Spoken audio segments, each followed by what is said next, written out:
All right, welcome to another episode of the High Performance Podcast. I have the absolute honor today of being joined by, he's got a number of titles. Some people call him the strongest IFBB pro. Other people call him the godfather of power building. Other people know him as the bro scientist. I simply know him as the Rhino. Welcome to the show, Stan Efferding. How you doing today, you, brother? Mate? Yeah, I'm doing great. My kids just call me Dad, and they really only call me when they need something, so...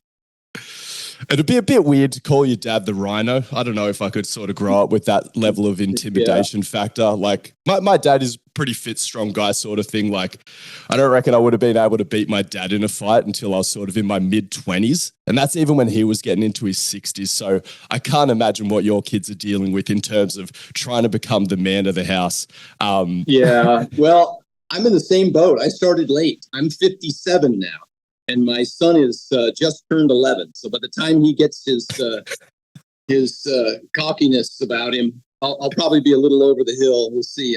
I've been teaching him boxing and wrestling, and I'm hesitant to get him too good at it. Yeah, you're gonna have to say your please and thank yous. Yeah, I hope the audio is okay. I'm in American Samoa, as we briefly discussed before we got online. And you might be able to see over my shoulder here, we're having a bit of a windstorm. The power actually went out, but I had hooked up a generator. So I went down and started up the generator. So I've got my internet, I've got my computer and everything and lights here working. But in the background, you'll notice the wind's going to be whipping up and the rains have been just torrential downpours. That's one of the benefits of living on a tropical island. Yeah, have you had a few cyclones lately? Because I know we've been getting a little bit of cyclone swell around the top of New Zealand and around the Gold Coast. Yesterday. Yep, just yesterday was the first significant wind that caused the schools to shut down. So we're in the season. Yeah, it seems like it'd be a really interesting place to live. I'm sure we'll get into that in a second, but I sort of want to get a really big intro because, like, you've had a long life and some would say an even longer, more storied career. I first came across you, probably like a lot of people, on Mark Bell's channel. And I think you were just on to probably tell some stories about shitting yourself, but also pitch the cooler. I think you might have just been on Shark Tank for that as well. Yeah. But then obviously I continued following you because you're you're super jacked, super strong as well, which was a little bit more interesting to me. But then I just think your body of work since then with things like the vertical diet, talking about sodium supplementation and just a few other things, just like some of the greatest contributions to our industry, or especially sort of within my space. But I don't actually know much of the backstory. Like when I discovered you'd already sort of done it as an IFBB pro. I think you did another couple of powerlifting meets and things like that. But I want to know, like what was Stan like as a kid? What was your first sort of sport? Were you a bit of a phenomenal athlete growing up, or were you a bit shithouse? Take me through everything if you wouldn't mind. Yeah, sure. Well, and you're right. It's been over 10 years since I've competed. I'm 57 now. A lot of what people remember of me was from those videos with Mark Bell. And then subsequently, all the coverage I got on social media and in the magazines for my IFBB Pro card with Muscular Development and Flex Magazine and working with Flex Wheeler. And of course, the world's strongest pro bodybuilder got a lot of people's interest peaked. It's a good tag. Yeah, but since retiring from competing over 10 years ago, I've trained a lot of very famous athletes, and that's kind of kept me in the know. Of course, Hafthor Bjornsson, Mountain from Game of Thrones, has been a client of mine for many years, and every world's strongest man. Yeah, just about. Brian Shaw is one, and certainly Mitchell Hooper. I mean, the list goes on and on. I've worked with a lot of strongmen and pro football players. I had players on both sides of the Super Bowl this year with Kansas City using some of their players use the vertical diet. And of course, Lane Johnson with the Philadelphia Eagles has been a client for many years. And some CrossFit national champions. John Jones, the current heavyweight UFC champion, has been a client of mine for a number of years now for his comeback. And just a host of different characters from a lot of different sports, a couple of Olympic silver medalists from last year. So it's been a hell of a run that's kind of kept me relevant. But to be honest, although people know me for my affiliation or my work with these famous athletes, the vast majority of what I do is just in the weight loss business, just dad bods and soccer moms trying to lose weight and feel great. That's the majority of what the vertical diet does. It's hard to make a living off of athletes. Wait, so the vertical diet does go both ways? Absolutely. And it kind of reflects my career because I bulked up to over 300 pounds to compete in powerlifting. And then I dieted down to single digit body fat to compete as a professional bodybuilder. And I'm going to say somewhat conservatively, although people will doubt it, but over a 25 plus, almost 30-year career of competing, bulking up, dieting down, bulking up, dieting down, I would go back and forth and back and forth.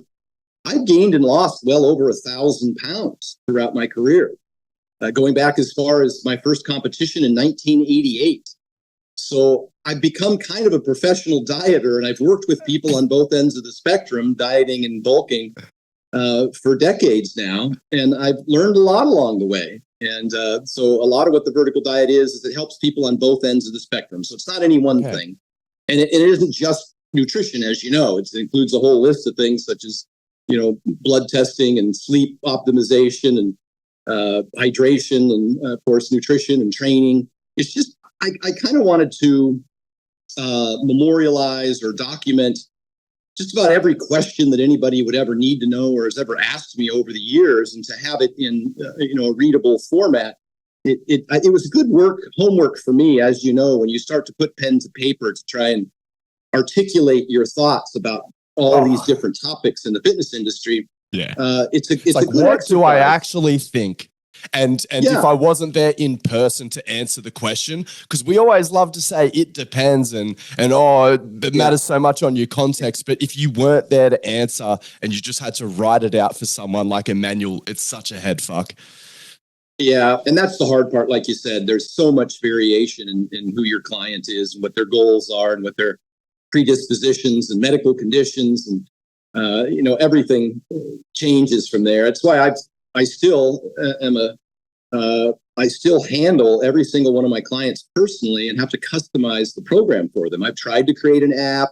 God bless those people who have done it. Good for them, great business people. But I can't find a way other than cookie cutting programs, maybe a variety of different programs to put people in certain boxes is somewhat helpful to get them part of the way there. But I always find everyone has kind of a unique condition or question, or they need help with something that they feel is particular to them.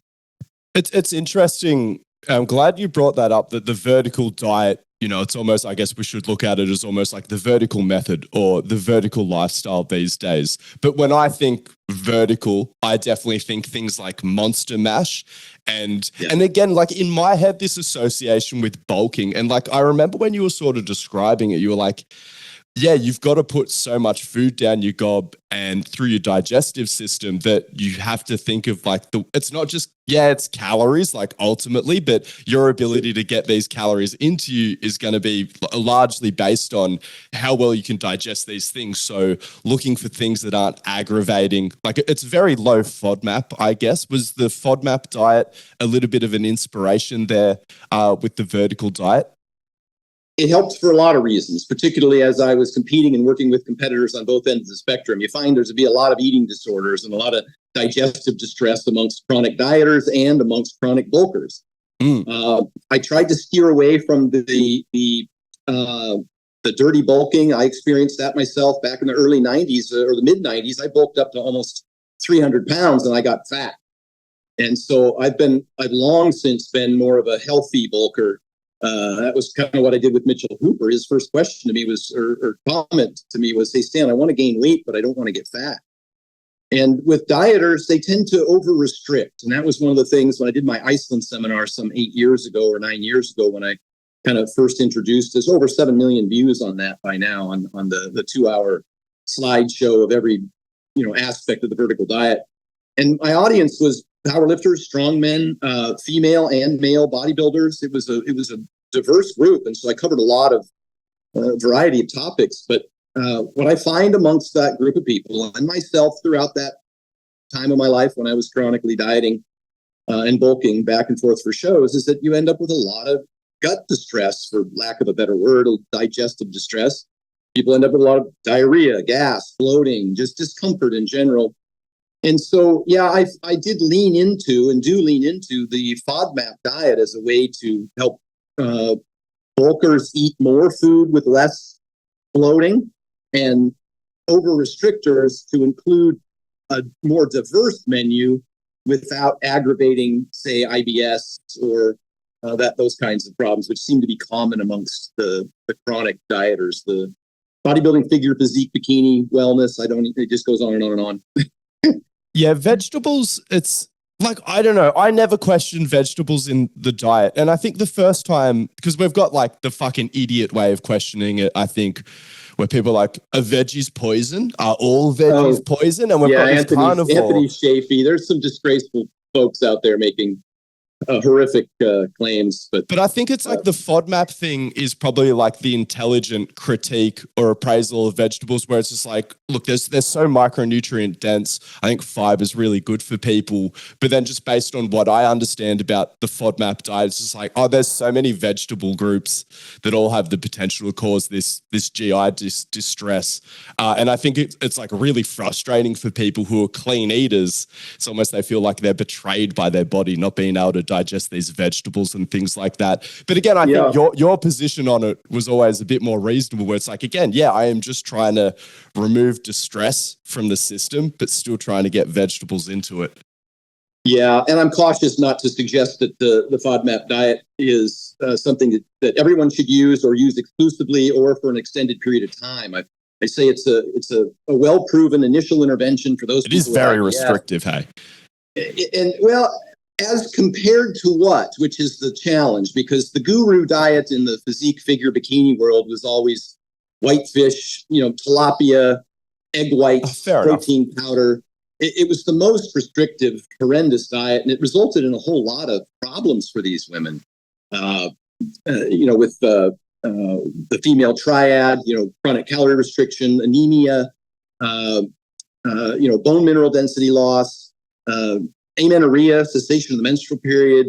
Those problems are common in that competitive physique industry, bikini industry, and it's usually as a result of too much calorie restriction for too long, but also a matter of micronutrient restriction. People avoid the egg yolk, where all the biotin and choline is. People avoid dairy, where the calcium is. People avoid red meat, where the iron and the a whole bunch of the B vitamins are. Why would they avoid red meat? Is it just not as good for people to talk about, like maybe like leads to water retention, maybe, or something? Or it gets demonized, by the vegan community and it's just about killing you and stuff.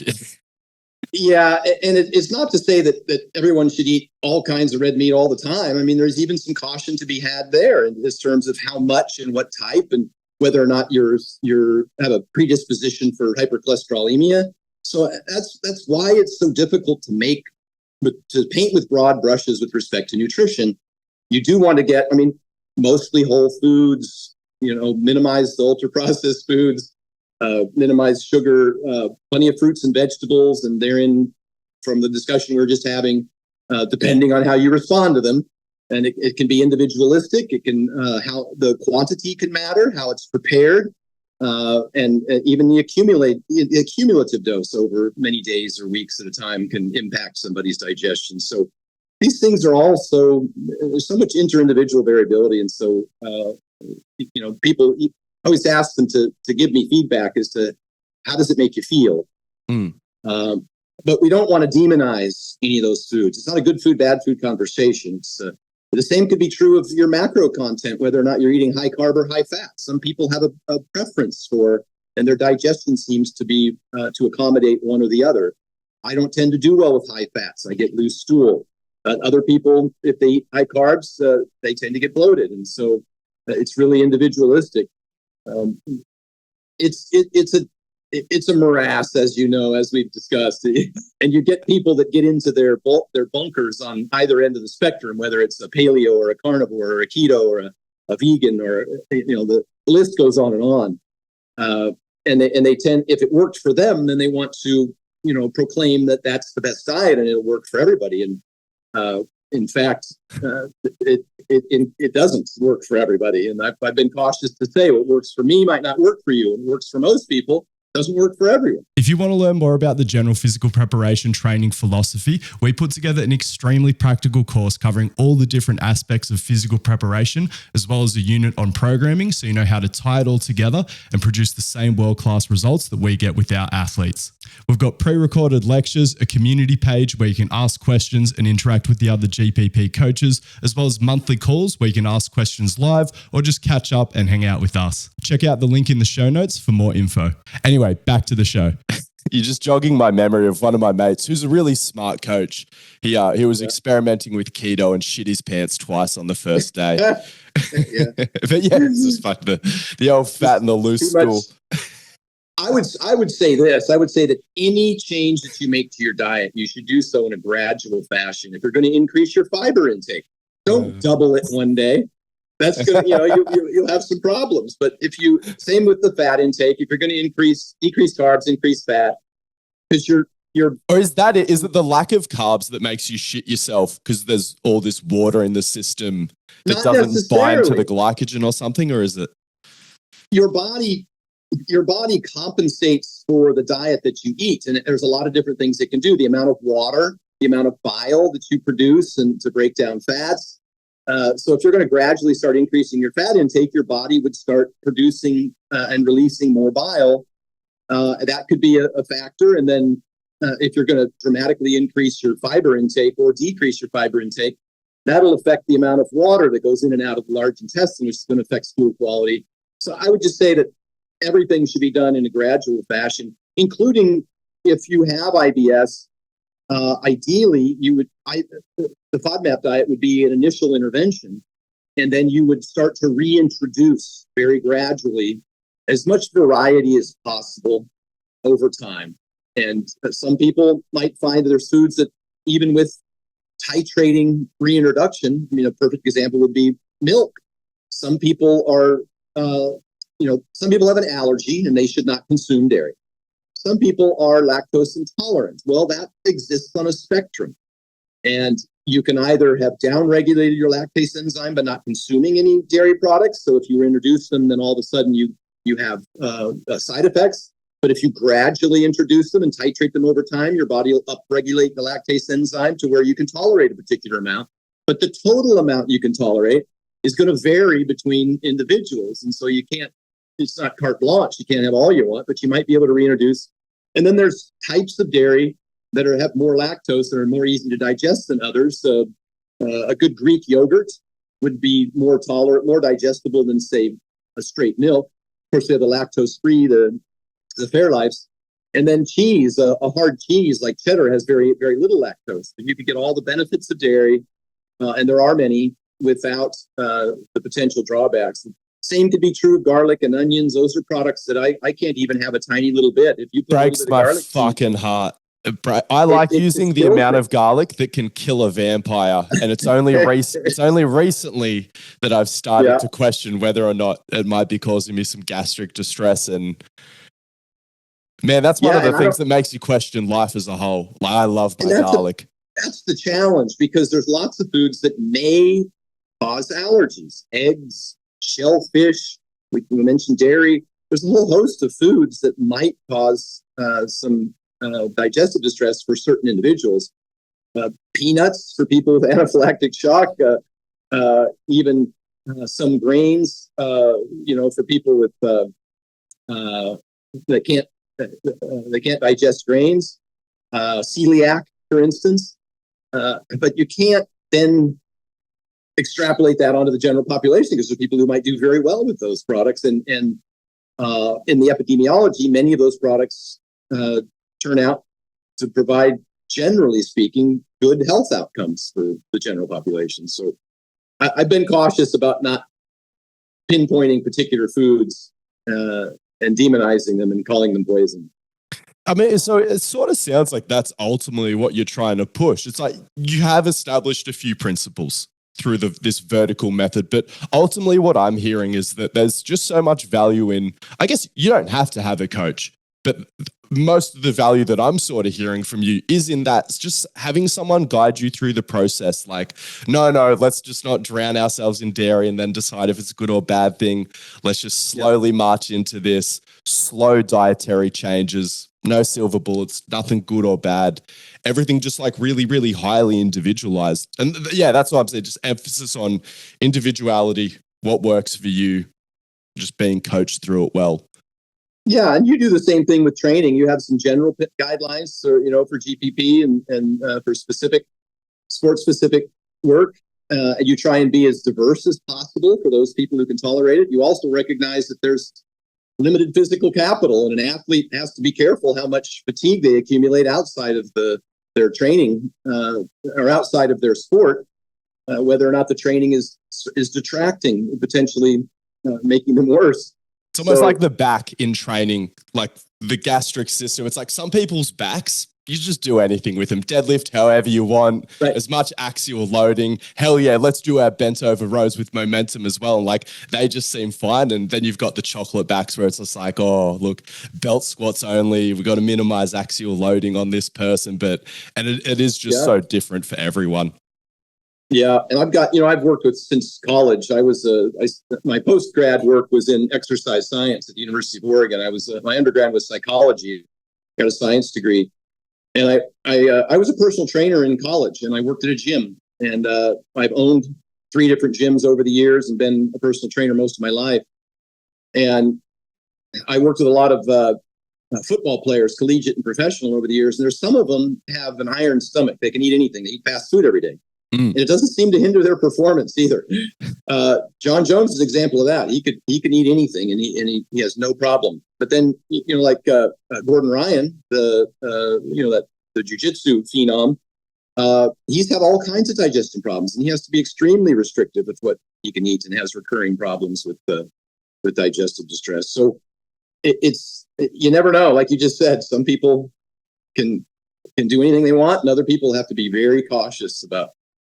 It must be tough for someone like Gordon, just like watching certain athletes around him, because I'm sure he's seeing it all the time. They're just eating whatever and they're able to show up to competitions and things like that. Whereas he's missed so much of what we can only assume. Because I always forget he's younger than he looks, but it's like we're getting to the point where it's like if he can't compete consistently, it has been better lately. It's like we're going to miss so much of his prime, and that would just be such a great shame. I want to know more about your personal training years. Like, what was Stan like as a personal trainer in college? Did you have your shit together from the start, or were you a bit crazy? Yeah, no, I tell you, the information that we had in 1990 when I was studying exercise sciences compared to what we have today, I had to go back to school after I stopped competing because there was so much information out there. Of course, I would follow a lot of the scientists on social media. Fortunately, back then we didn't have the internet.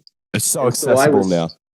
I was relegated to microfiche at the science library, and people who aren't familiar with that, it's kind of like the 8-track tape player of your grandpa's pickup truck. That's what microfiche is. You'd scroll through scientific literature. And of course, now we've got the internet, and we've also got some extraordinary minds, people who both compete and have PhDs in particular disciplines, who digest the research for us and feed it to us with a spoon. It's extraordinary how much great information out there, which is why it boggles my mind that people are still so wrong about so many things. Versus back then, it was Mike Mensa heating up his pre-workout in a spoon. Yeah, and Mike's made a lot of claims that aren't consistent with the way he actually trained. Because remember, I traveled back and forth to Venice to watch athletes train and to talk to them over the years.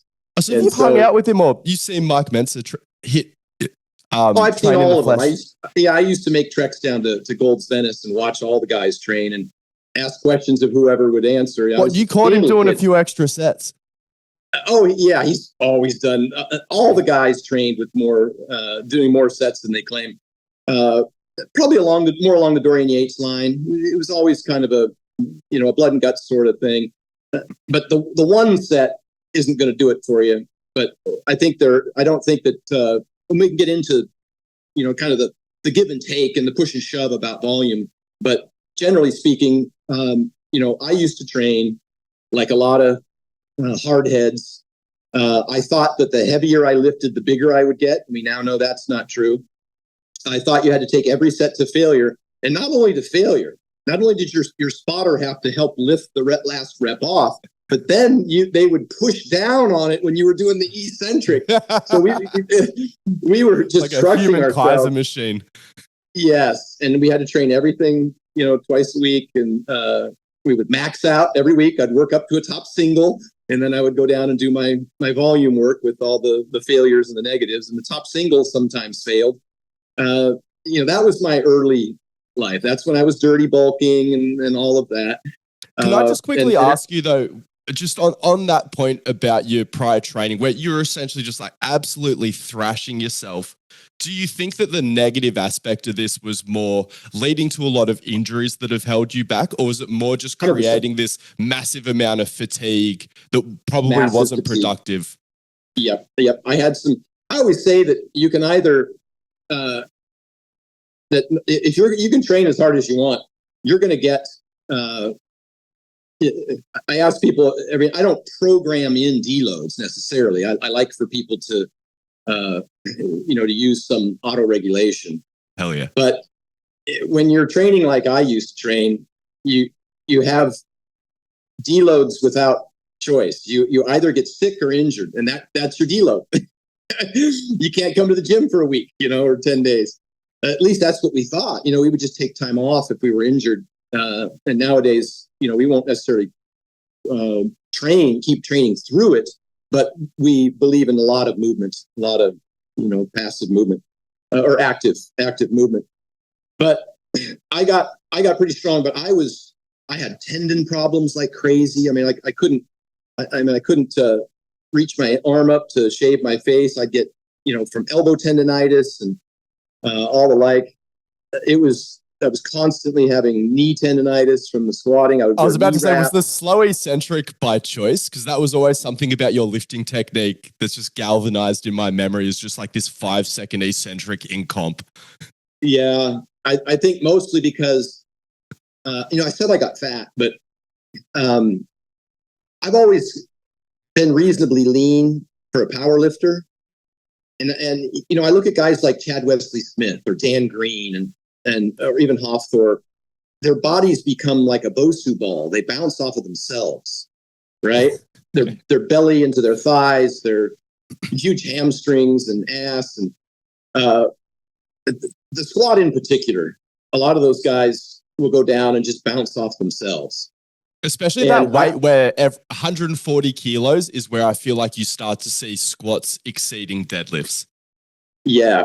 And that's, I think some of it has to do, you just think about Chad Wesley Smith's squat and some of the big 1,000-pound squatters. They tend to have really big guts and thighs, and they end up smashing into each other and bouncing off of themselves. Must be nice. Dan Green's another one who's just got massive legs. But I never had that. I never could use my body as a tool to kind of slow down the movement or compress against itself. And like the way you watch Larry Wheels squat, he always had that kind of wider stance, and he never really was able to compress his body into itself to get a rebound. So I had to go kind of slow. Otherwise, when I hit the hole, I'd just get a lot of bad knee strain. So yeah, not my best movement. My upper body got really big, my shoulders and chest, to where as I brought a bench down and my back was huge, it felt kind of like I was almost in a lifting shirt, almost in a geared lifter. With 600-pound bench, especially back then, like with the pause, that's fucking up there. Yeah, and what's interesting is that I wouldn't even feel the eccentric necessarily, because my lats, my triceps would squish into my lats, and I was kind of lowering the bar by relaxing my lats. And then at the very last second, you'd get that stretch in the chest. And I was so full, so bloated and full of water and mass that everything just felt really explosive. And another level of that would be Eric Spoto, when you watch him, just how his whole body squishes against itself and explodes. It's fascinating to watch. But this is one area. And I just said I'm not a big fan of the dirty bulk, and I don't believe in adding a lot of unnecessary fat. I've been through it, and the industry recognizes that now. Most people would shy away from trying to put on unnecessary fat. But with respect to the bench press and the squat, I still think mass moves mass, and I wouldn't want to peel a significant amount of weight off of a powerlifter prior to a meet. I don't think that fat helps with strength necessarily, but it helps with that whole compression component. I see that.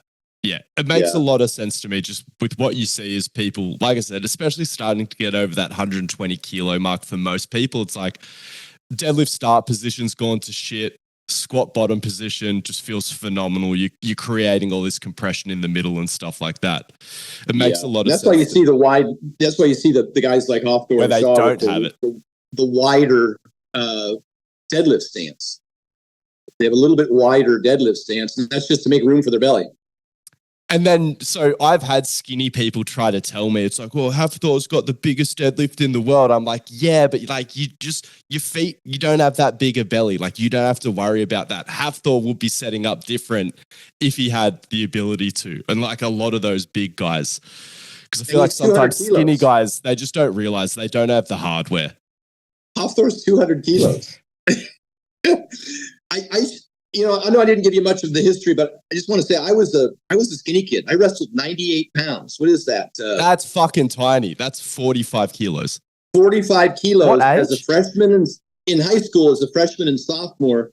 I was 115 pounds as a senior, and I was only 135 pounds as an 18-year-old freshman in college. Jesus. So for you, when did you get into? Was it just when you quit competitive wrestling? You're like, right, no more restrictive eating. I want to get I was playing soccer as well, and I had a soccer scholarship, and my soccer coach told me to go to the gym and lift weights. I was too small, and I just loved lifting weights so much that I just quit playing soccer. And that for me, I saw the magazines, and I wanted to be a pro bodybuilder. Imagine a 135-pound 18-year-old wanting to be a pro bodybuilder. I mean. Yeah. The comedy of it. Yeah. And especially back then, because we didn't have classic physique and men's, what is it? Mankini. I'm not sure what it is. Men's wellness and whatever it is now. Yeah, we didn't have all that. So if you're 6 feet tall. Bodybuilding in board shorts sucks ass. Like, sorry. Yeah. Fuck that. Like, get your legs. If you want to get a pro card back in the 90s, you had to, at 6 foot tall as a heavyweight, because it was everybody over 198 pounds. You had to be about 240 solid at 6 foot tall to really make a run at being a pro bodybuilder. And I weighed 135 pounds. And even after 2 years of training, my first bodybuilding show, I weighed 154. What is that? 70 kilo. Yeah. In my first bodybuilding show. Yeah. So 70 kilos of stage weight. It's 6 foot. It's not nothing. So like, were you like shredded at that weight? Yeah. Oh yeah. No, that's legit. I feel like people like the noobs and people who aren't aware, they really overestimate the type of weights that they're seeing on stage. I know we've all heard that like the mythical Ronnie Coleman, 300 pounds on stage, but like even like 80 kilos of stage weight, 6 foot and under, it's like that's a jacked person. Yeah. I mean, I thought Flex Wheeler's best look was around 95 kilos. I think he weighed 217 pounds when he was his hardest. Would he have been about 6 foot? About 5'10". Yeah, so thereabouts. Wow. Yeah, okay. That's lighter than I would have thought as well. But he had that tiny little waist. He has tiny joints. His elbow joints and his wrist joints are tiny. So I don't mean to carry on all this history. I'd like to give people some bang for their buck. So but I think it's important to recognize that the mistakes that I made with dirty bulking and then dieting too restrictively. The guy behind the counter at Gold's Gym was eating tuna fish and rice cakes, getting ready for a bodybuilding show. So that's what I did. And I would lose any muscle that I potentially gained in the off season. And I would do 2 hours of cardio, 2 40-minute sessions of treadmill a day, and start lifting lighter weights for higher reps. That was the recommendation back in the early 90s. And so things have really changed now to where you don't want to be over restrictive on calories. You probably want to delay cardio as long as possible and spend most of your effort doing lifting. Yeah. So you're sending the right stimulus. Did you see Sam Sulek's first show? And like, was there a bit of you that was jealous you don't seem like a really jealous person, but a little bit of jealousy just knowing the amount of information he had access to, because people congratulate Sam Sulek, and I do as well, for embracing the suck. Like, everyone knows that the hardest thing, but everyone can do it, even on your first show up fucking lean. That's what everyone says. And he did it, and people are like, congratulations, you embraced the suck. But it's like, at least he had a better idea that all the things he were doing that sucked was actually contributing to leanness. You were doing so much shit that sucked. It was probably just losing your muscle and like losing my muscle. Yeah, it was terrible. But I'll tell you what, the worst part, people think about embracing the suck and they think it's because you're dieting and you're, how hard it is to be hungry all the time and lose all that and be tired.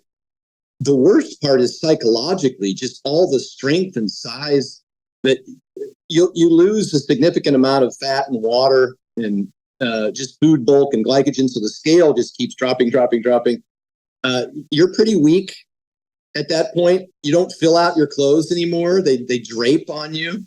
That's the hard part, is that you no longer appear to be, and people who don't know that process don't understand, just in order to get down to sub 10%, 9%, 8% body fat, you lose a lot of mass. You lose a lot of size. And you want to retain as much muscle as possible, but I guess what sucks worst is that you don't have as much muscle as you thought.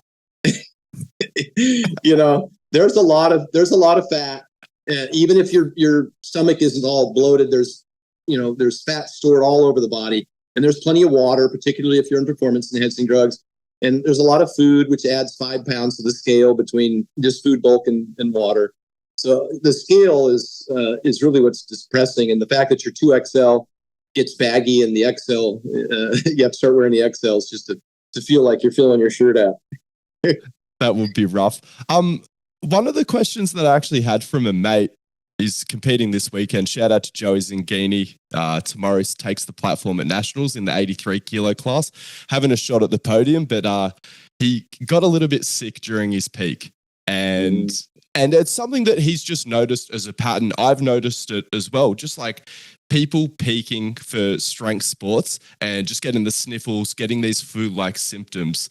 Do you have any thoughts on, like, is this something of like fucking your peak, trying to go too hard? Did you put yourself in the fatigue bin too much? Or is it a natural part of you stop thrashing your body for a little bit and you just don't know what the response is always going to be? It can be a little bit chaotic. Like, is it something that you've noticed as well? Like, just peak sickness? 100%.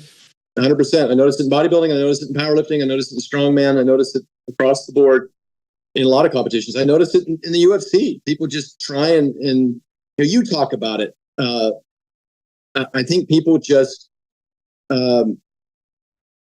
it's load management. They just push themselves too hard, too fast, thinking that they need to reach a particular level.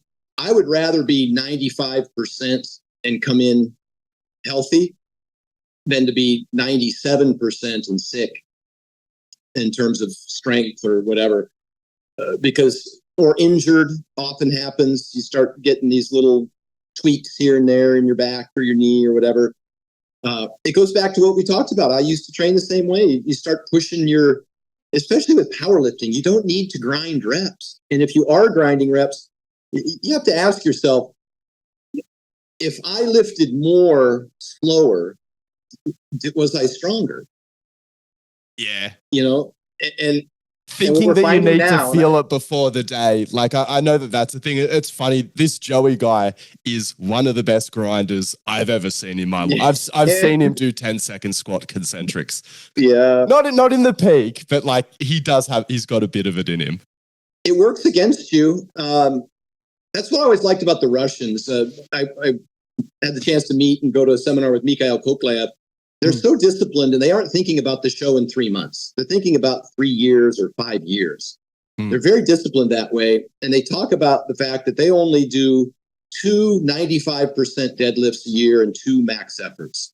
And those would be at the 2 qualifiers for Worlds and Nationals and at Worlds and Nationals. So those are their 95s and their 100s. Everything else is, be lucky to be 85%. That's probably a pretty good number. And even at 85%, they're not grinding. They'll leave at least 2 reps in the tank. I liked what Jordan Fagenbaum said the best. He said,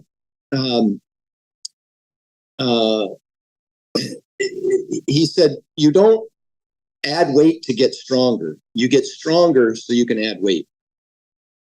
And I think it's a pretty important concept to think about, because as soon as you start moving a heavier weight slower, you're just creating more fatigue and you're not necessarily getting stronger. And you're right. It's not you being stronger versus if you blasted 10% less with no velocity loss on the concentric. Like, yeah, you can take 85% of your 1 rep max. You can take 85% of your 1 rep max and do 3 sets of 6, and 5 and 6 would be grinders, right? Or you could do 6 sets of 3 and leave 2 or 3 reps in the tank on every, but the weight's moving consistently at the same pace. This is what I like about what Mike Tashir does and what Lane Norton does. They usually check bar speed. They'll usually measure bar speed and make sure that they're not going too deep into those grinding reps over the course of their. It's okay every now and then, but as you get into the last 8 weeks of a prep, if you're just linear progression and going off of a chart, you might, obviously strength is specific and you got to lift heavy enough, but you just got to think of a longer term. And if it's not there, it's not there. If you're grinding reps, you shouldn't be chasing PRs every workout all the way up to the meet. You don't run a marathon the week before a marathon. You might do a 16 or 18 miles a month out.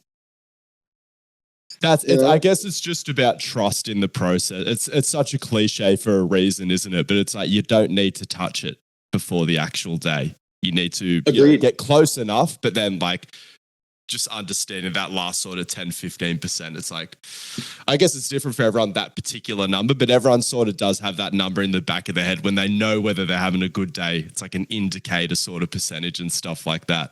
Maybe I'll get him a velocity measuring unit for his next peak. Yeah, velocity measuring unit's great. And then you can feel it.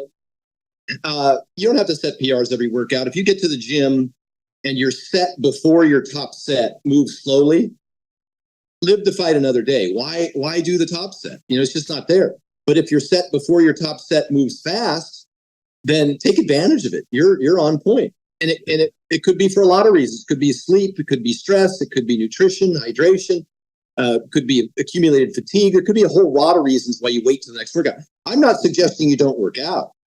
I'm just suggesting that when you reach, make sure you can get there, right? Yeah. Yeah. And it's also like what else is going on in your life and stuff like that. 100%. The GPP group program is the best deal in strength and conditioning. For less than $1 a day, you get access to my programming as well as access to me through a group chat where you can reach out, ask questions, or have a form check. You can even get a week for free before you commit to it. Check out the show notes for more info. All right, I should get away from strength training for a little bit. I want to talk about TRT. I don't know. I want to talk about a few things related to TRT as well. I think the first thing I need to address is I'm scared of going to the doctors and getting blood work done, only because I saw a piece of your content where you were sort of talking about what sort of counters this point. You're like, fuck your blood work. I'm more interested in your actual symptoms. And is that, again, just more within that individualized approach? People talk about normal T levels, normal fucking whatever levels. Do you think that it is typical? Everything's pretty individual, isn't it? Is that your philosophy? Yeah, I think blood work's very important. I've been talking about it for well over a decade, and I've had well over 150 blood tests throughout my career. I used to test almost on a monthly basis, a month before a competition, the day after, so I could see the damage I had done when I was at my peak bulk and when I was at my most extreme diets. I would blood tests pretty frequently. So I'm a big fan of blood tests. Unfortunately, here in the States through Merrick Health now, we have a very comprehensive blood test. It's only $140 and you can get it online. You don't have to go to a doctor. That's huge. And yeah, that's it. it helps with it. It's a big barrier to entry. What, they send you a home kit for the blood, or there's just you just go to a center, you just see a nurse and yeah, you go to a lab corp and they send you the paperwork that you print out and take down there, and all they have to do is the draw. Okay. And then they email you your results, and so you don't have to, and I'm not suggesting that you shouldn't have a doctor's advice, although when it comes to TRT, it's a specific area of medicine that a lot of doctors just aren't very tuned into, and they make some poor recommendations. And I've just found over the years that you need somebody who kind of knows what we're talking about, whether it's an endocrinologist or somebody who specializes in HRT and has read the research. I'm not suggesting I know more than a doctor. That's not what this is about. It's just that I've had bad advice, really bad advice from doctors, especially in the 90s.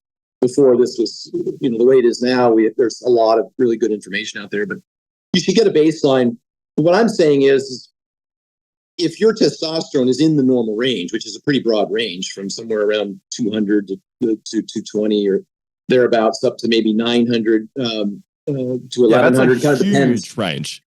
Huge range. And if a doctor tests you at 400 and says that you're in the normal range, so you don't need testosterone therapy, but you're having significant side effects, whether it be ED or muscle loss or fat gain or fatigue or brain fog or any of those things, which again, all of those things could be caused by something else as well. You could just be overweight and not sleeping sufficiently, and maybe overtraining can also lend to that. But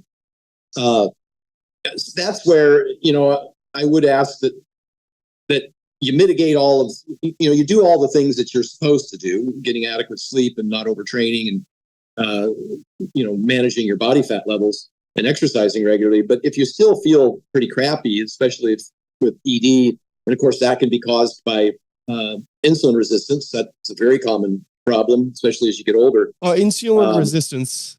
I guess I can imagine a lot of things not making your dick work, but that's interesting that can affect it. Yeah, because it affects the microvasculature, and that's the same reason you see people get those black feet and have to have amputations. They just lose, and their eyesight starts to rapidly decline. Is because they lose the innervation close to the peripheral tissues, and that's what diabetes does. So it exists on a spectrum. I'm not suggesting that it's an on-off switch, but I'm just saying that these are some of the symptoms, like the canary in the coal mine. I'm curious about the risk of turning yourself into a diabetic just through like ridiculously poor diet. Just for like healthy, active people though.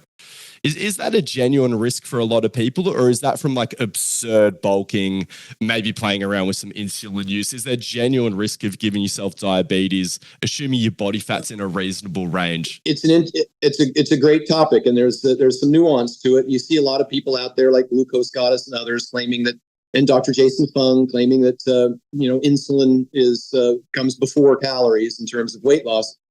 It's called the carbohydrate insulin model, and there's a number of practitioners who profess that's the hierarchy of how weight gain and NAFLD and insulin resistance works. In fact, we have all kinds of research showing that it's actually precipitated by. It starts with energy toxicity, exceeding your ability to store calories in fat. And different people can store different amounts of fat before they become insulin resistant. And we see people in India, for instance, will be what we call tofi, thin on the outside, fat on the inside. They'll have a little pot belly, but skinny arms and legs. They don't have a lot of storage for fat. And so they quickly exceed their available storage and then start to become insulin resistant and progress into type 2 diabetes very rapidly. So your storage matters. And then where you store the fat matters. Women generally tend to store the fat subcutaneously in the hips and the butts and the thighs. That fat is not as predictive of insulin resistance and fatty liver as the fat that's stored in the visceral tissue around the organs. And so We see this in women going through menopause as well. It changes the areas that they store fat, which is why they start to get exposed to higher rates of insulin resistance and cardiovascular disease post-menopause, because they no longer store the fat preferentially in subcutaneously. So what we look out for is generally non-alcoholic fatty liver disease, an accumulation of fat in the liver, which then spills over into the pancreas, which then is going to affect your insulin. There's just no place to store the sugar. So once fat's showing up on the liver, it's just like, oh, you're pushing it. Like you really need to back away from this. You're absolutely pushing it. And, I experienced that when I bulked up to 300 pounds. Everybody would always talk about how lean I was and how I still had a six-pack. And same with, like, say, Eddie Hall. He never had like a flabby hanging fat over his belly, but that's not the way he stored fat. He stored fat viscerally, subcutaneously underneath the abdominal sheath and in and around the organs, which is why he had some trouble when he got real heavy. He had to diet down because of health issues. It can have a severe impact on your blood sugars. And there's a number of ways you can test for that. It's kind of hard because we have what's called lagging indicators and leading indicators. Okay. Oftentimes you get a fasted glucose from the doctor and an HA1C. Those are lagging indicators. Those can stay in the normal range for many, many years, if not a decade or more. A decade. I could imagine something lagging for a few months. That's crazy. While you're accumulating fatty liver and insulin resistance, and the way to test for that is with either or both your triglycerides and your fasted insulin. You'll start to see those edge up, and that's showing that you're having difficulty processing the blood sugar sufficiently. So it is fat first. It is energy toxicity that then leads to an inability to store the sugar. So then it starts wreaking havoc on the body. Now, if somebody has diabetes, they should reduce their sugar because they can't. Obviously, as a type 1, we know that they have to take insulin just to manage their sugar intake. And so type 1 diabetics reduce their carbohydrates. Type 2 diabetics should do the same thing. People with insulin resistance should reduce their carbohydrates. Doesn't mean carbohydrates are bad.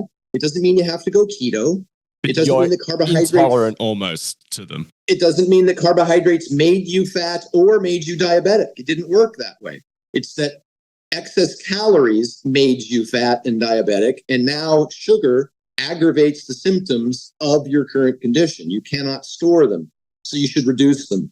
And we know this because we have many, many studies, including Stanford's Diet Fit studies, where they had high carb and low carb dieters have the same resolution of their insulin resistance and realize the same weight loss, irrespective of being a high carb or low carb dieter. And that's just one example of a very prominent study that was a year in length with over 600 participants that was very well controlled. But we have many, many, many studies now showing that if you get into a calorie deficit and you lose weight, generally speaking, a 5 to 7% weight loss can yield incredible health benefits.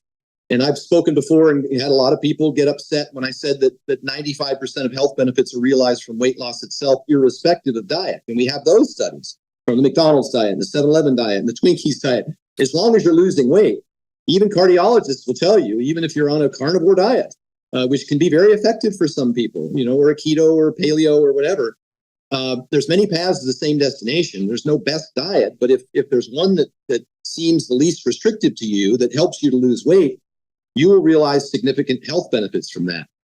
Now, one of the challenges with what I've just said is that it's harder to maintain a calorie deficit if you're eating a lot of ultra-processed foods because you're hungry all the time. And it's not if you're slamming Ozempic. Right. It's possible if you're over-restrictive in your diet that you can start to have micronutrient deficiencies, like we talked about in terms of vitamin and mineral deficiencies. That can happen with over-restrictive diets. And so those are concerns. If you lose up to 15% of your body weight, for those people who don't haven't damaged their pancreatic beta cell function, they can reverse type 2 diabetes, such that they can go back to a normal carbohydrate consumption if they maintain that weight and general exercise. And they could have normal carbohydrate consumption and not see, in the absence of weight gain, not see insulin resistance problems such as fasted glucose, HA1C, fasted insulin, triglycerides. Those can stay in the normal range for those people who recover from, who have a significant enough weight loss that the body's working normally. Glucose spikes are a normal physiological response to eating carbohydrates. It's not something to worry about. It's not something to get a CGM and start getting scared about. If you're a diabetic, you want to reduce carbohydrates and possibly use a CGM to see which foods give you the highest carbohydrate peaks and duration, what we call the area under the curve, not just the elevation, but the duration of elevated sugars. So there's a lot of nuance there, and it causes some people to, again, like that conversation we started out with, it causes some people to start demonizing carbohydrates or digging into the glycemic index, which the glycemic index was created in isolation. And when you eat proteins and fats with those carbs, it dramatically changes. Plus, it's very individualistic, your response to those carbohydrates. So, generally speaking, we're trying not to create fear and anxiety around food choices. We just want people to understand, making responsible choices based on your current health condition.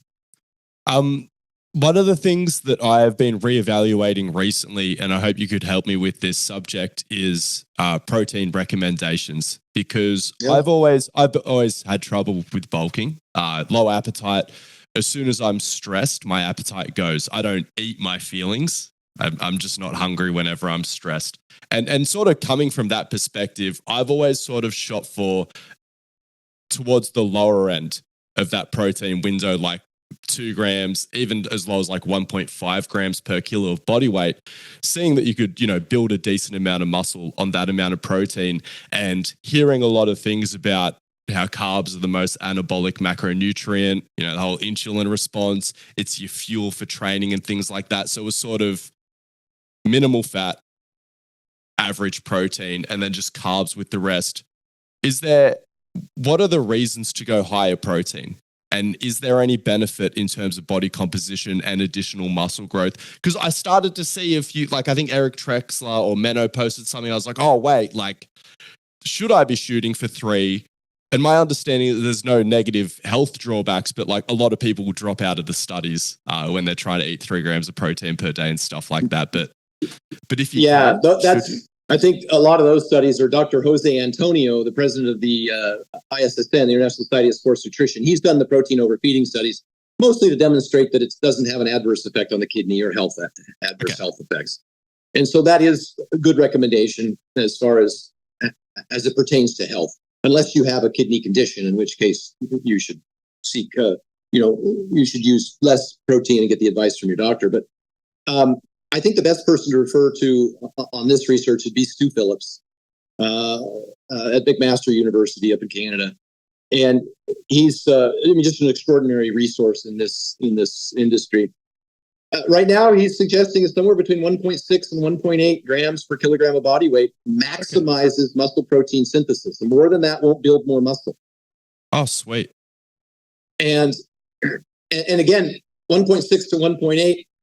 would be for an average body fat individual. If you have significant adiposity, then you want to use lean weight or goal weight as the marker. You don't want to be trying to, like Bob Horse, like I said, he's 440 pounds. I'm not going to feed him 400 grams of protein.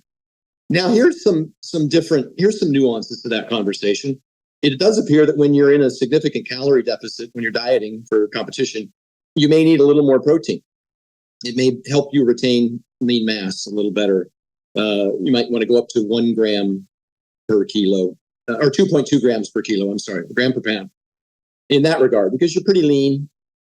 And also there's the satiety benefit, but the satiety benefit doesn't seem to increase after about 1.6 or 1.8.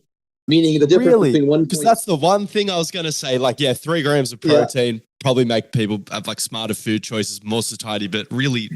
Yep. Significant difference between the RDA, which is 0.8 grams per kilo, and 1.6 grams per kilo. We do see a significant difference in satiety. But once you get north of, say, 1.6, 1.8, we don't see as significant of a difference in satiety. But you do benefit from the thermic effect of food. Remember, you're going to get 100 calories of protein gross in your diet, but you're only going to net out about 70 because you have a higher thermic effect of food, the metabolic cost of digesting the protein. So that may help if you're dieting on a limited number of calories so you can eat more food, just a greater quantity. We also fill that more food, greater quantity gap by using lower nutrient dense foods like salads, fibers, those kinds of things that just yield fewer calories per gram.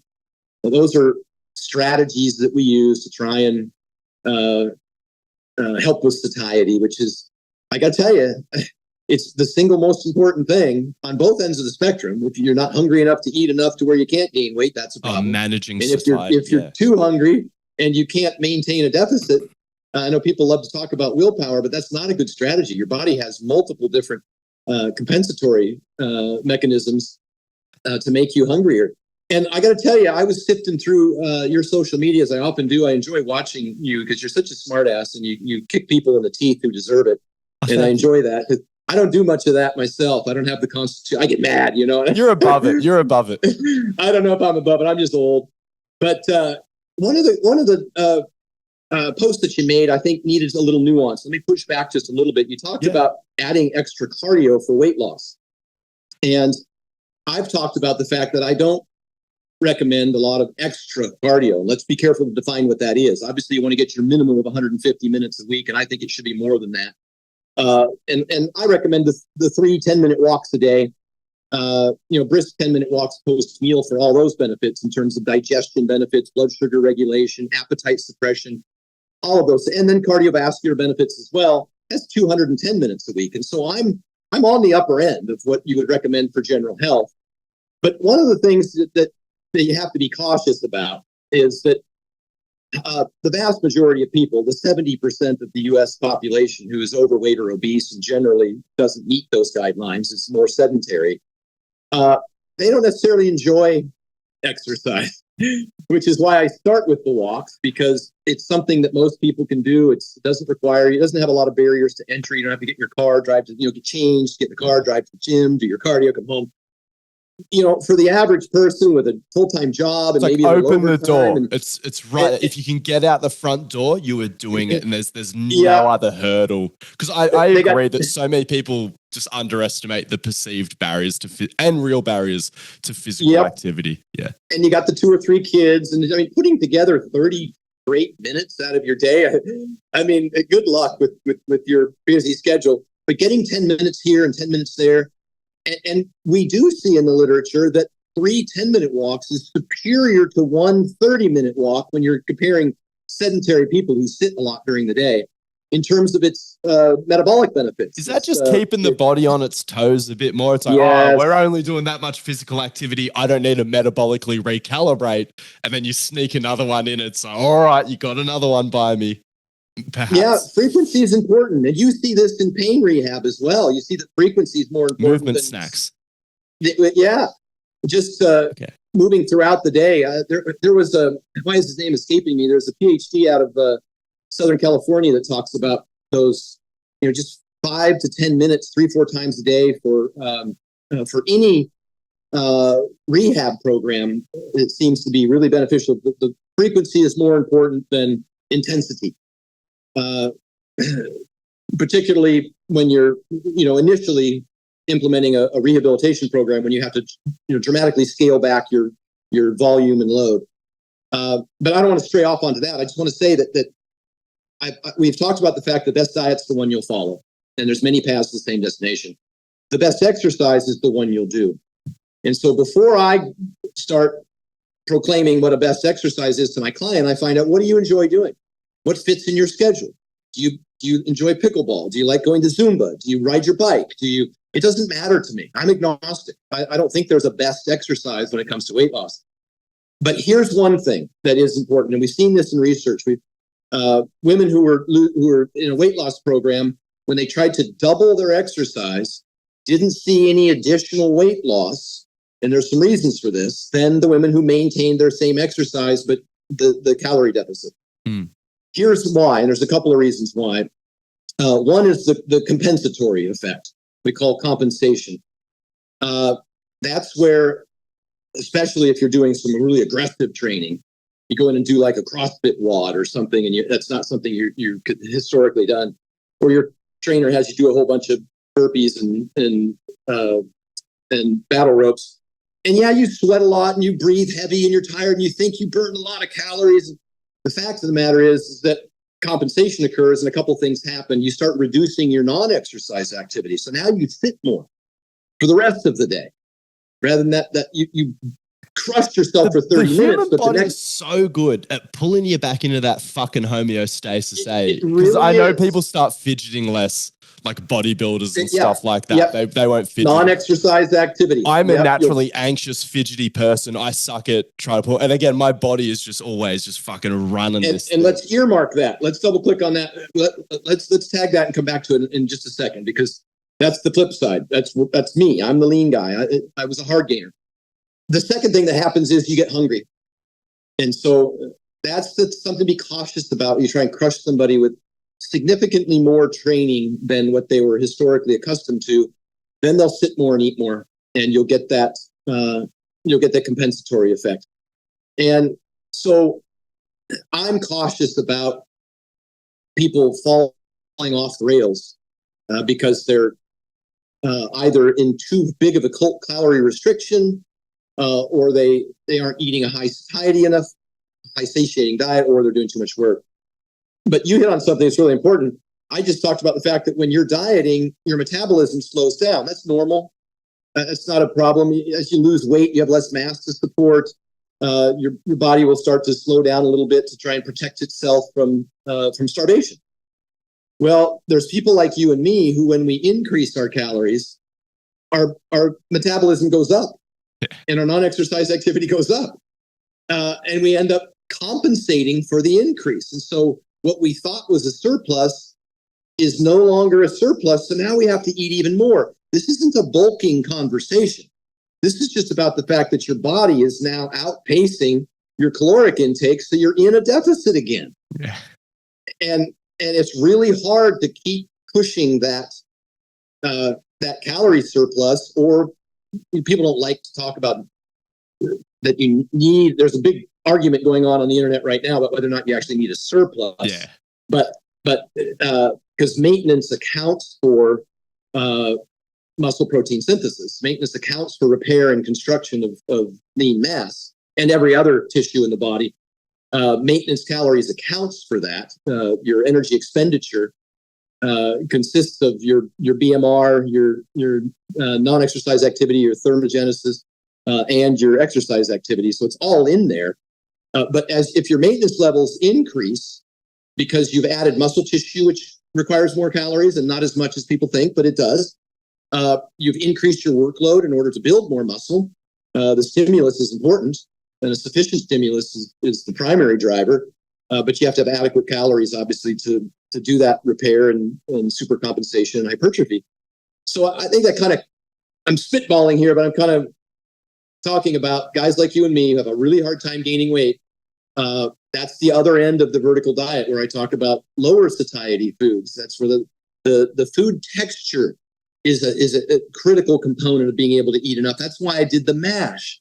It's kind of like, I got it from sumo wrestlers, and I know that instantly you start thinking fat guys, but these are some of the most heavily muscled dudes on the planet. They're unbelievable. And it's important, just as a side note, and I know I'm kind of like Trump sometimes. I go on these, I'll circle back. It's important as a side note, when you talk about fat people, they generally have more muscle than leaner people, significantly more muscle. All right. And people don't realize that. But if you take, comparably height individuals and those who are The poor who are skinny fatter, fats. The poor skinny fats.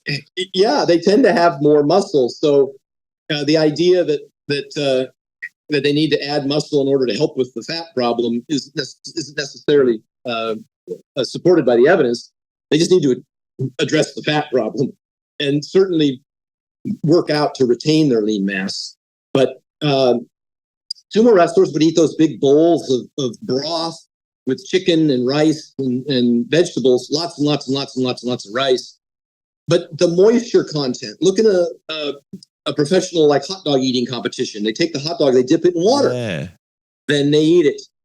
That's kind of why I add milk to the diet, maybe 2% or even a whole milk. I know this goes back to thoughts of GOMAD, gallon of milk a day.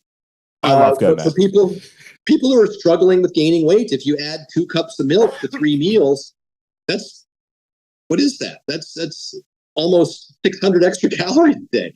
And it's pretty easy to get into the system. We've had competitive eaters on the show, and it's really interesting because because what they say, the hardest challenges are the really sugary, pure carb challenges. They're like, you just need a bit of fat, or you need a bit of protein, or a bit of salt, and like a bit of variance. Because it was interesting when you brought up the texture thing. I was predicting that you were going to say a mix of textures keeps you eating more, but I can see how it's like you don't want to be chewing.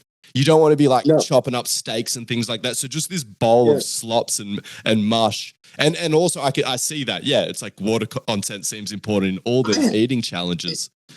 In the Vertical Diet ebook, I have a side-by-side diagram that shows weight loss and weight gain. Under weight loss, I've got Tiny Tiff. She's the 97-pound power lifter that set a bunch of world records. And then on the weight gain, I've got Hafthor Bjornsson. They're on the same diet. They both have the vertical diet, right?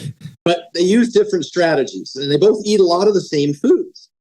But Hafthor will eat ground beef, white rice, and bone broth, whereas Tiny Tiff will have steak because you have to cut and chew, and she'll have boiled potatoes because on the satiety index, they fill you up for a long period of time. People sleep on that with potatoes as well. People try to tell you why potatoes aren't up there. It's like when you look at the index, they'll keep you full for hours. And Tiny will eat oranges. Hafthor will have orange juice. That's where I come up with the yogurt orange OJ shake, the yogurt and orange juice shake. I gotta try that because my instinct said no. But if you use some ice and you mix it the consistency that you enjoy, like with a little bit of water, just get it so it's drinkable. It tastes like an orange creamsicle. It's unbelievably delicious. And I'm a huge fan of dairy. This goes back to Stu Phillips. Stu Phillips has said and has posted a blog and some research showing that dairy has an independent effect. Independent of protein, independent of calories, has an independent effect, a dairy effect on body composition and performance. And so I push all the dairy I can at Hafthor and at Mitchell Hooper, and I do it in the form of yogurt because that has the additional digestive benefit, which we saw from the Sonnenberg trials in Stanford, where fermented food like dairy improved the gut microbiome diversity and density in 100% of participants in their program. Now, conversely, they did a fiber study and they found that people were divided into thirds. A third of the group had increased benefits in gut microbiome. A third didn't change, and a third did worse. And the presumption was, they said that the third that did worse already had a compromised gut microbiome. Okay. And so, as we were discussing previously with respect to IBS and FODMAPs, those people needed to have a slow reintroduction. But dairy, I can't say enough about it, presuming you can tolerate it. It does seem to have, and I could speculate about the mechanism and say that potentially there's some IGF-1 potentiation, and we could do all that. But I'll take any promotion of dairy is welcome on this show, whether it's true or not. Yeah, and not everybody can tolerate it. So but I hesitate to give the reason. They're subhuman. If you can't tolerate dairy, come on. Yeah, that's not elite genetics. The reason I sometimes hesitate to speculate the reason is because we get plenty of those influencers on social media who will use mouse studies or petri dishes or to talk through some mechanism of action. But then, just make these giant logical leaps over these huge moats into human outcomes and make recommendations, but we don't have any evidence to support that. So I just like to look really at what happens. What's the actual outcome evidence in humans? And I like to stay focused there because people, with the way the internet is now, there's a lot of what I call shiny objects. There's a lot of influencers that run out of material and just start, proclaiming everything you can imagine as being the next best thing. And it's a waste of time and money. It's a distraction, unfortunately. And you see it in training. You see it in training all the time. We've got these functional fitness fuckery going on everywhere. And it's just repurposing and what's Tommy Myers about it? As the coach of professional athletes, my professional athletes watch some of that fucking nonsense. Yeah. And then they're like sending me the video. Hey, Stan, what do you think about this? And now I've got to explain, and I have to be careful because maybe they bought into it. Yeah. And if I shit on it, what I found with clients is if they want something and you won't provide it for them, they'll go elsewhere and get it. Yeah. Even to their detriment because they don't know. Yeah. And ego. You have to meet them where they're at regardless, right? And like so many of them have 100%. strong personalities. That's how I got work in the MLB for the first time, consulting for baseball teams, because they were like, one of our highest paid athletes has got onto GOATA. He's not trusting any of our explanations. We noticed that you're very critical of GOATA. Can you just give us more ammo so we can get this guy who is getting paid fucking $20-30 million a year back on our fucking program? Because it was in the off season. He was on holidays. Everyone's there just scrolling IG for their training ideas, for better or for worse. Well, and that's the thing. It's not measurable or progressible. So you don't know. Especially with an athlete who's a skill athlete, like a baseball player or a football player, it's not measurable. But another thing is, and we say this in terms of strength, at some point you're strong enough. Yes. And getting stronger probably isn't going to cross over, isn't going to transfer into making you a better athlete. You're strong enough. And trying to get stronger may actually be detrimental. It might actually impair your time amount cost, of time, injury risk, fatigue, all of that, right? Limited physical capital. The same can be true. At some point, somebody might just want to do something that's easier. You might want to roll around on the floor and stand on a Bosu ball. They might as well go get a massage. Yeah, or sit ride a stationary bike and watch TV, right? And it would have an equivalent outcome, which is none. It would have no outcome, no difference, because they'll still perform because they're an elite athlete who's had, they're strong enough, they're skilled enough. It's like when people talk about Carl Dake, they're like, he just uses functional patterns. I'm like, I bet Carl Dake could throw me across the room no matter what fucking S&C program he's done. It's like he's built his base. Like, and again, wrestling training so grueling. A bit of that functional patterns, go spin around with some light cables. Probably, like you said, it's the sports massage of S&C. You nailed it. Yes, it feels good. Carl Lewis be the same thing. People are like, oh, Carl Lewis never did RDLs or stiff-legged deadlifts. You ever seen Carl Lewis's hamstrings and glutes? Yeah, great. He didn't need to do them. He popped out that way. Yeah. But that ain't gonna work for you, brother. You're not strong enough. So I'm getting down into a rabbit hole that you've covered over and over and over again. So, but I just wanted to show how it's the same when it comes to all these other things like supplements or nutrition, dietary interventions, etc. That people make these extraordinary claims, and your clients, if they're a popular person, like God forbid Gary Brecka, oh my God, the amount of absolute bollocks that he, with such confidence, speaks about on social media, and it's a distraction. And as much as I don't want to spend my time talking about that stuff, like you said, if your athlete has seen it, now they think, oh, well, maybe I need to do that. And I get it, because I was a competitive, pro bodybuilder and powerlifter for over 25 years. For any edge. Yeah. Any edge. And so I have a question in my questionnaire that I send to clients, along with a list of all the foods and food ratings, so I can find out what they like eating and not just give them something that they don't enjoy. But my question is, what do you think works for you? What do you think doesn't work for you?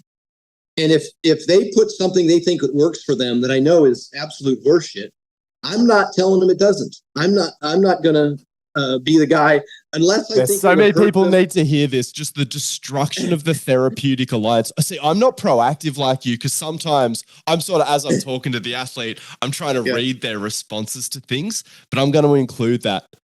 I'm going to include that now because I know I've trodden on clients' beliefs unintentionally in the onboarding process and just been like, oh fuck, like they probably think I'm an asshole now. And at some point, it might just be superstition for them. It's just something they've habitually done. And if they won a competition doing a list of things, they're going to continue doing that list of things. Oh, no, I did that the last time I won. They're going to keep doing it. And you better not be in there. What do we call that? Nocebo. Yeah, we absolutely love doing this show. And one of the most exciting things for us is watching it grow because it means we can commit more time to it, as well as have access to better guests to bring you even more quality content.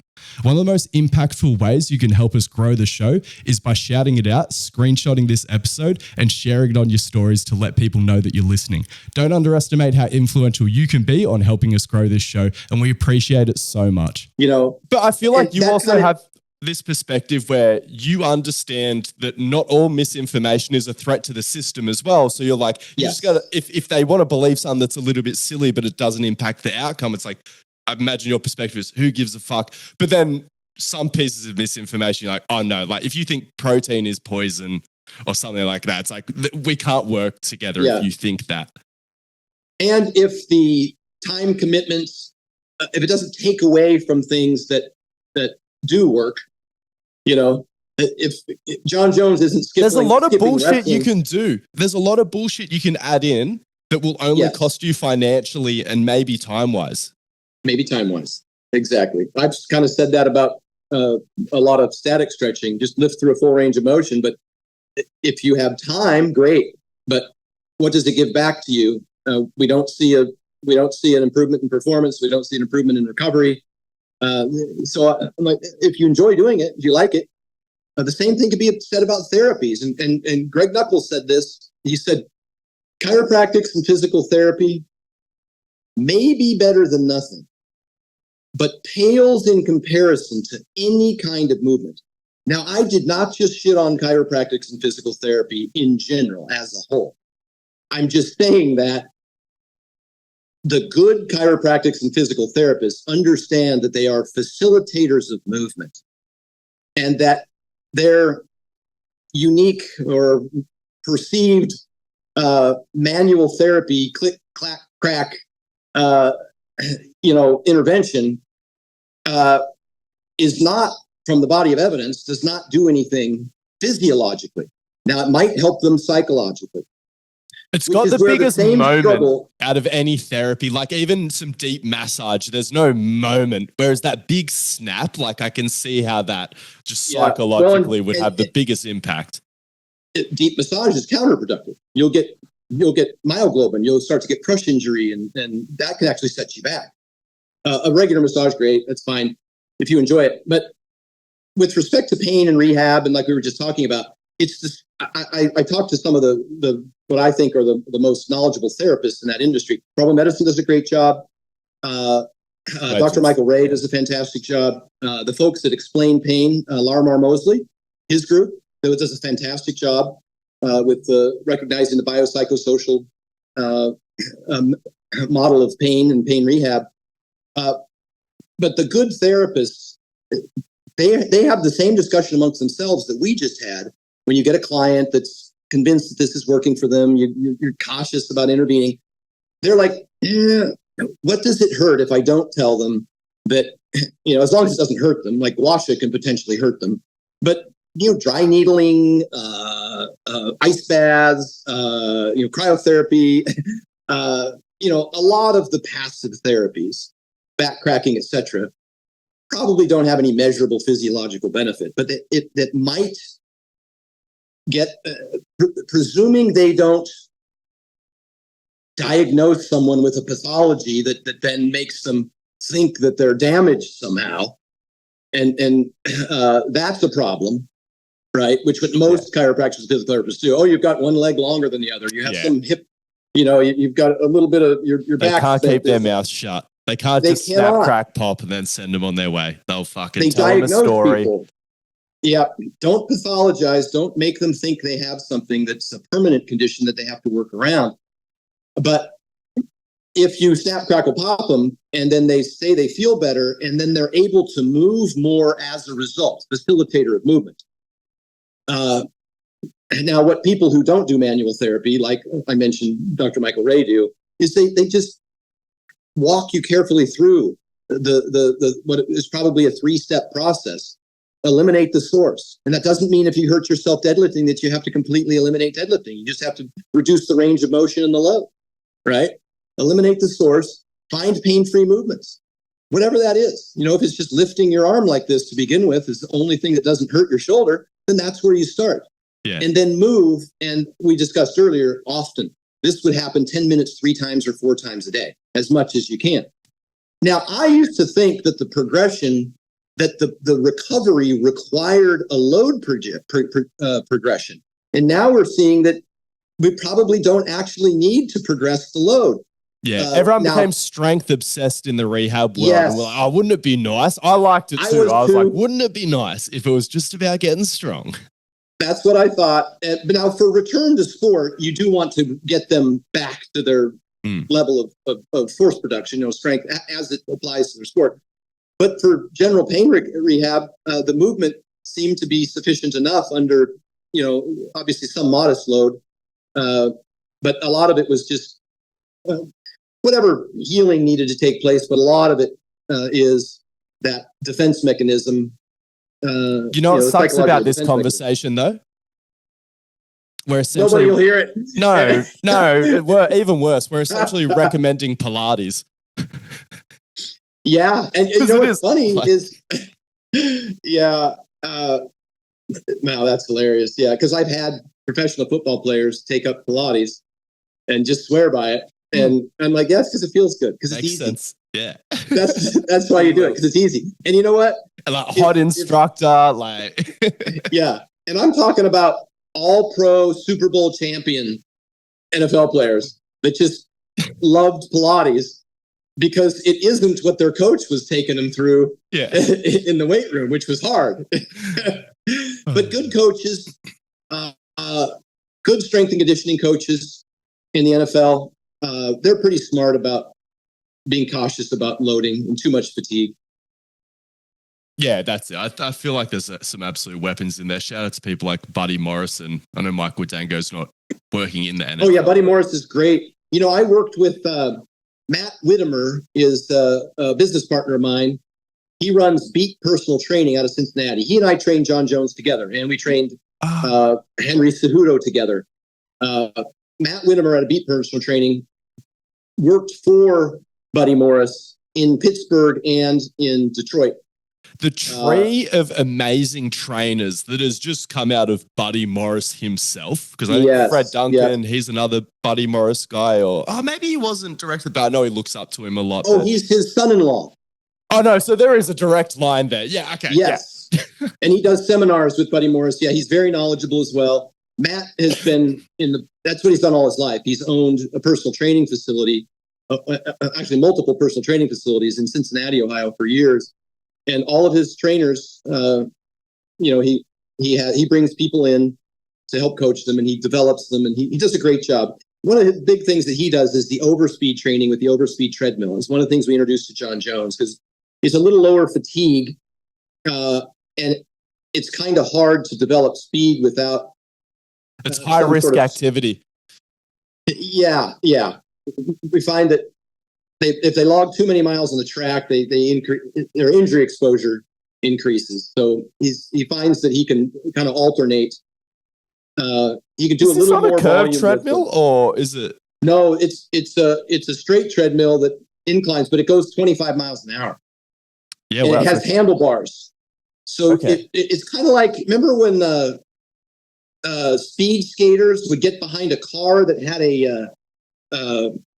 a plastic shield that would prevent the wind from slowing them down. Dude, Marcel Jacobs did that in his Tokyo 2021 prep. Yeah.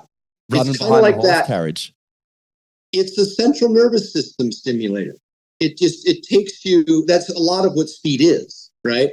You have some degree of force production, squats can help to a point. And then the central nervous system. CNS.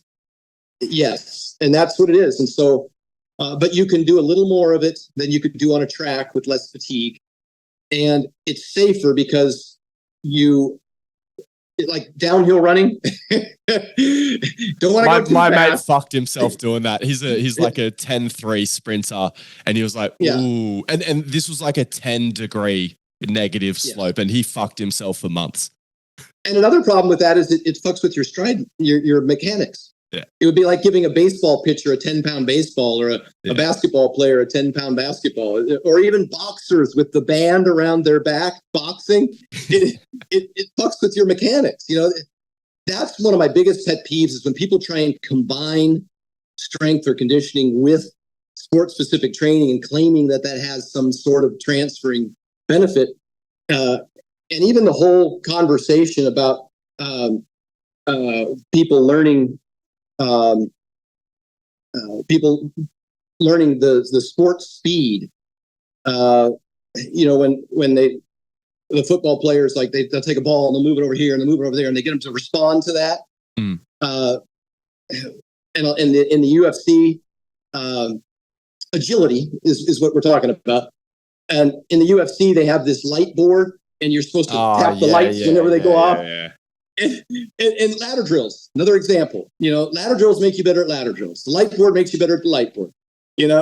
But training your sport at the speed of the sport against other people who are as fast as faster is the only real way to optimize agility, which is why the best fighters in the world bring in, that's why John Jones partners.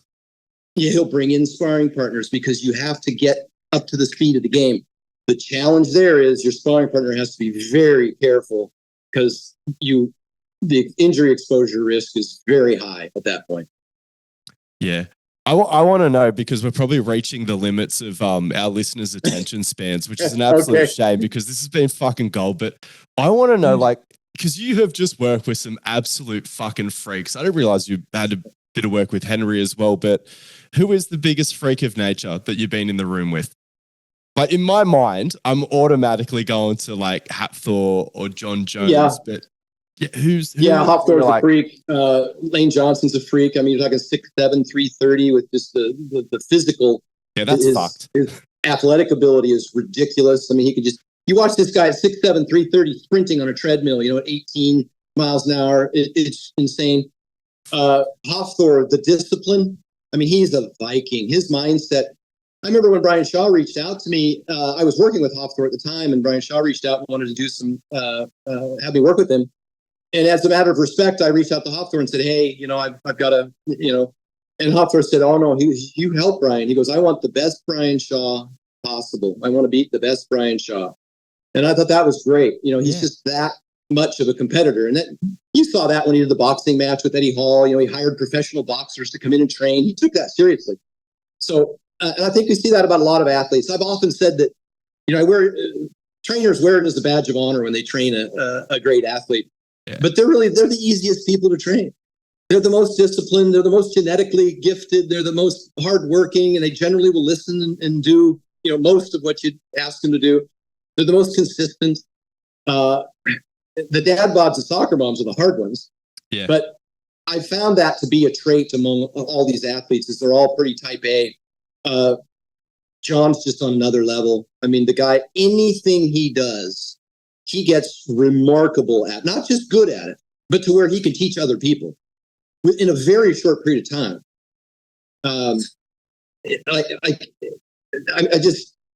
Any athlete that comes in and works with him, say, let's say with jiu-jitsu, as mentioned earlier, with Gordon Ryan, and or the world, the Olympic gold medalist wrestler that he works with, and his ability to take it up another level. Plus, the hardest part about working with a guy like John is he has to win everything. I don't care what it is. driving to the gym. So he's got the Michael Jordan in him. Like, he has to be, really is. He has to be faster than the car in front of him. So just getting to the gym. But one of the first things I did with John was we sat down and we kind of put out a whole plan because I wanted to talk about, again, limited physical capital, all these different demands on him from multiple different coaches. And so we got to be cautious how much fatigue we accumulate. We want to have high fatigue days and low fatigue days. We want to make sure that we're only doing enough to that's measurable and progressible. You know, your fight is 5-minute rounds. It's not an hour and a half. And so we don't need to be training for an hour and a half. You know, I want to increase intensity, not duration over time as the measure. And I said, if we're doing jujitsu, you know, it's supposed to be an easy day, right? If we're doing Muay Thai on pads, it's kind of an easy day. Now, if wrestling, that's a hard day. That's a high intensity day. And so we got done with all this conversation. We mapped out a whole schedule that we were going to do and what days we were going to do what. And then we drive to the gym for his first practice. I think the first time he'd been back to Jackson Wink in like a year because he had that really long time that he was off. First time he'd been back to Jackson Wink for a year. And, you know, Jackson Wink is full of some of the top players in the world. Yeah. The killers in there. And we're walking in and I'm behind John and he stops and I run right into him, right? He stops and turns around. I run right into him. And I'm like, and he's like, okay, now these guys are going to try and beat me. I can't let that happen. And then he turned around and walked in. And I was like, everything we talked about out the window. Because sure enough, they hadn't seen John in a year. Everybody was stepping it up and they wanted to win one. He won't lose a single round. Should have kept him out of that gym. Yeah. It was. Yeah. But it was good. He did really well. He won every round as usual. And then we went to jujitsu. And I'm sorry to blather on, but these stories are remarkable. That's good. It's good. I would fly down to New Mexico on Monday, Albuquerque on Monday, and fly home on Friday evening. And I was able to stay with him and train, be at all of his training sessions and then work out with him. And we'd go swimming together. We'd go biking together. I wouldn't do the martial arts stuff, of course, but but just getting to be there through the whole experience, I'm so jealous. Yeah, it was remarkable. It was probably one of the highlights, just seeing how the sausage is made and being around people like Jackson Wink and those great coaches, and his other coaches are phenomenal as well. People have been with him for 20 years or 15, 16 years in his corner. Same group of people. Just phenomenal people. Does he borrow a lot of coaching resources from his brothers as well, like the access to NFL people? I'm not sure. I think he usually gives coaching resources. He gave me to his brothers. Yeah, I went the other way. I helped both of his brothers with diet stuff. And both of his brothers are NFL Super Bowl champions. So it's just incredible. But long story short, so we went to jiu-jitsu on a light day, and John goes in. He's doing his jiu-jitsu stuff. He's rolling and he's learning moves from his black belt jiu-jitsu trainer, and then they break up into partners and they do jiu-jitsu. Well, all of a sudden, John gets paired up with his 285-pound former Division I NCAA wrestler, and the guy's obviously he's not competing anymore, so he's on performance-enhancing drugs, and they start doing jujitsu. Well, this guy steps it up a bit, so John steps it up a bit. This guy's next thing you know, the entire mat clears out, and there's cross-facing, and they're practically fighting. And they went hard. Twice, I got up and walked up to the mat. I was going to try and stop them, and John put his hand up. He's like this. He's in the middle of the fight, and he puts his hand up, and he keeps going. And this dude was a beast. I mean, like I said, it was 285-pound black dude, NCAA Division I wrestler, and they were going hard. It wasn't jiu-jitsu anymore. It was a fight. It was a full-on, but they weren't throwing punches or kicks, but it was no, but the things that you don't do, like crossface, as soon as you're cross-facing someone, like I like it for the story, but yeah, it's like just typically there's still like a 10% that you sort of take back. So John ultimately, John's he's like an anaconda. He just zaps the energy out of you. That's one of the fantastic things about John's experience as a Greco-Roman wrestling, is that he makes you do a lot of work. And he has little pulls and feints and fakes. And next thing you know, he's leg tripping you and you're laying on your back. And he doesn't exert a lot of energy in doing this. So he's getting this guy and he's winning. Next thing you know, John's got his knee in the guy's stomach and he's covering his mouth. Yeah, that's the And the dude, he just eventually just couldn't breathe, and finally just pins him. He's laying there on the ground, and John's just got him wrapped up in such a way that he just can't even move. And he's flailing like a bucking bronco trying to get up. It was 110% effort by this guy. And all of a sudden the clock goes off, and John goes back to his knees and thanks him, and he gets up and walks outside.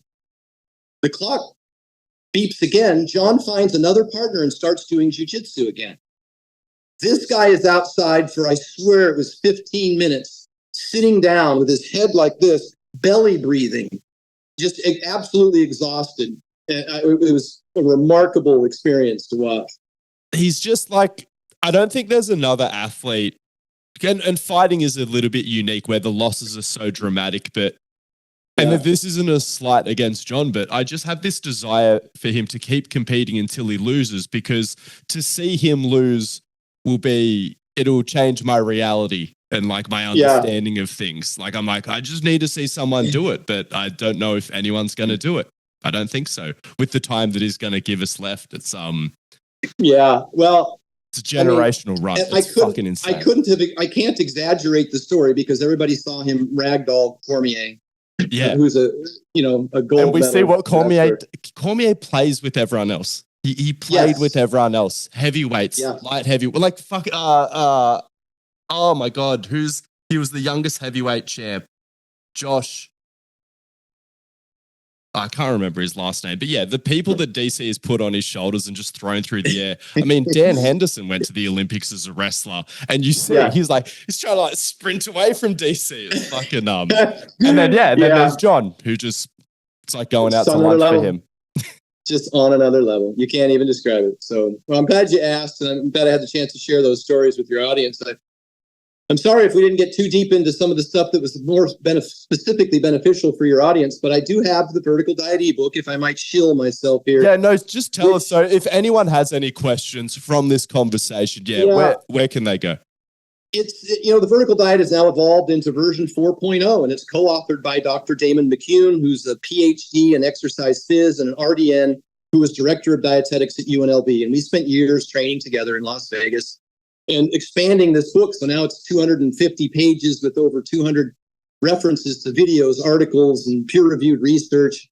And it covers almost every topic you can imagine, everything that people have asked me over the years. So that's the Vertical Diet. It's available at efferding.com. It's my ebook, which could I think help people get into all the deep stuff, including blood testing and what blood tests and what they mean and all that stuff, and sample diets and quick startup guides. So it is there. I don't mean to sell my diet, but there's just so much information, and this has been an exciting conversation. But I can think of so many things that we missed. I mean, we'll have to do it again, and hopefully by the next time we do it, I'm going to try to be brave enough to get some bloods done. Hopefully I don't find out that I'm dying or anything like that, and then maybe we can unpack that on the show live.